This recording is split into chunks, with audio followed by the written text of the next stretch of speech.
A Nigerian diplomat has been brutalized by Indonesian immigration officials. It is unclear what led to the incident, but the official was harassed in front of the Nigerian diplomatic mission in Asian country on Saturday. The Minister of Foreign Affairs, Geoffrey Onyeama, while reacting to the ugly development, summoned the Indonesian Ambassador to Nigeria. The ministry, while describing the incident as unacceptable, added that it is against international law and the Vienna Conventions governing diplomatic and consular relations between states.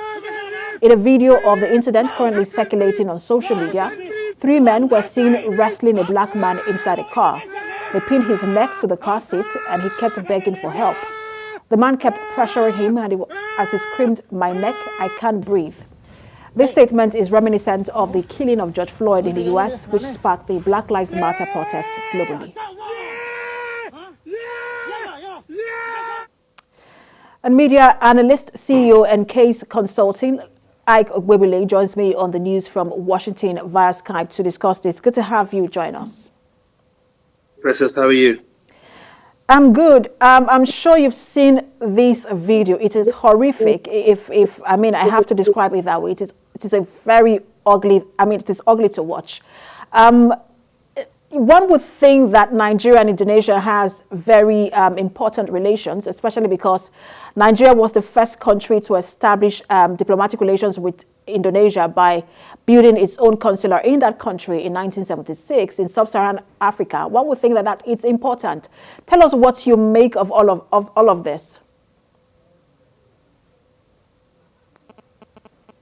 For me, it reminds me of the George Floyd issue, where a man is being pinned down to the point of losing his life. And that could easily be the case here. I think it was the Indonesian authority mishandled the whole situation, whatever the case may be.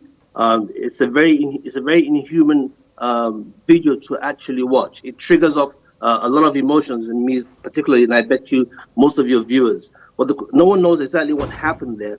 But the issue is that I'm glad that the Nigerian government responded quickly, that the Federal Ministry of Affairs were quickly to move in, Foreign Affairs were quickly to move in and summon the Indonesian ambassador in Nigeria to come to Abuja and answer for what really happened. And I've heard from very reliable sources that apologies have gone out. So before we get to the response coming from the Nigerian government and the apologies being made from coming from the Indonesian government, I want to look at this because people are saying, look, this is probably an image thing for Nigeria, considering the fact that you saw what happened to at Nigeria's embassy in Ghana. A part of it was burnt, destroyed some time ago. We've seen Nigerians being treated badly in China during the COVID-19 pandemic at the peak of it. We've seen the xenophobic attack on Nigerians in South Africa. And I mean, this is just some of it. But others are saying this might as well also be a race issue. And I just wanted to speak to what you really think, what's going on there. Well, in some sense, if you look at it on face value, you can easily say, yes, it might be a race issue. In other words, blacks are being seen in a certain light and are being treated that way. But when you look at it from the perspective of it being xenophobic in South Africa, this is blacks on blacks. So really, is it really a race issue or is it a nationality issue?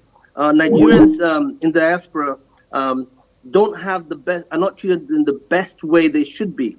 And I've always wondered why. For a guy like me who's actually spent most of my life in diaspora, I've always wondered why.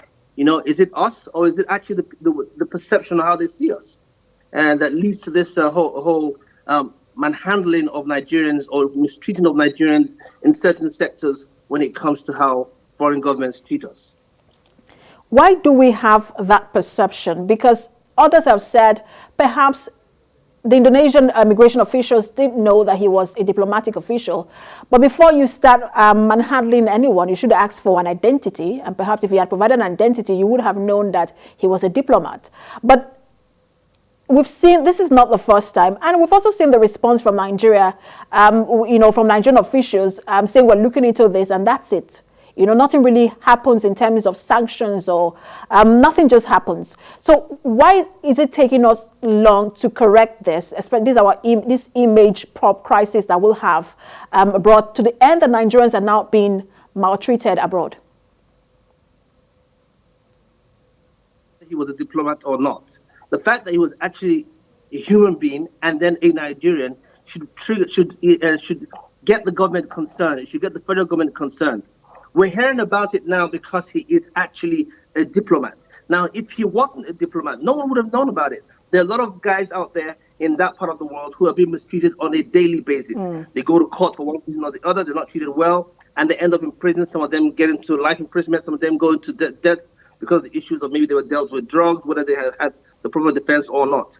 So the fact that we're hearing about it, Precious, is because he is actually a diplomat. Now, the issue is, why are Nigerians treated like this? What image do we portray outside of this country?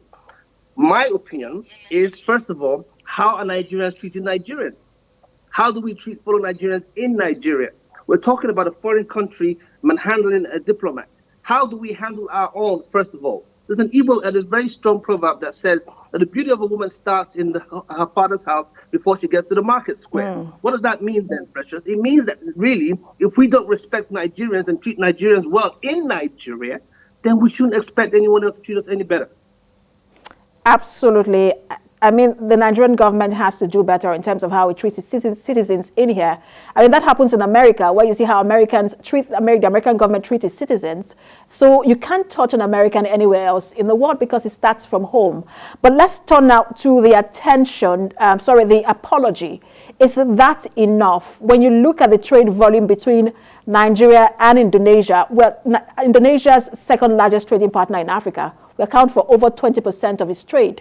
So is an apology enough for this kind of act? Point. It's it's taken through the diplomatic channels, and I trust the gentleman who's at the helm of affairs for the Federal Ministry of Foreign Affairs, Mr. Onyeama. He's a very solid diplomat, so he knows what he's doing. So if they say the apology is okay for now, then that's fine. But there should be a caution moving forward, not just to diplomats in Indonesia, but Nigerians totally, that if we continue to see the mishandling of our people in your country, we will pull some plugs. And Nigeria has a lot of plugs to pull. A lot of plugs to pull. There's a lot of impact that Nigeria can make that will impact the economy of Indonesia if they respond in a certain way. So I think the first thing is that they've apologized. And I think it's fair play, accept the apology, but give them a very stern warning. And I think something else that should be done, actually, Precious, is that the Federal Ministry of Affairs should also talk to all the ambassadors all over the world, that they must stand up and do their due diligence, do their responsibilities, take responsibility to make sure that the Nigerians in their countries have access to them, have access to the embassy. They know what's going on in their communities. That's the role of the embassy. Absolutely. Thank you so much for helping us make sense of this, as always. Media analyst, CEO and case consultant, Ike Ogbebile. Thanks for having me.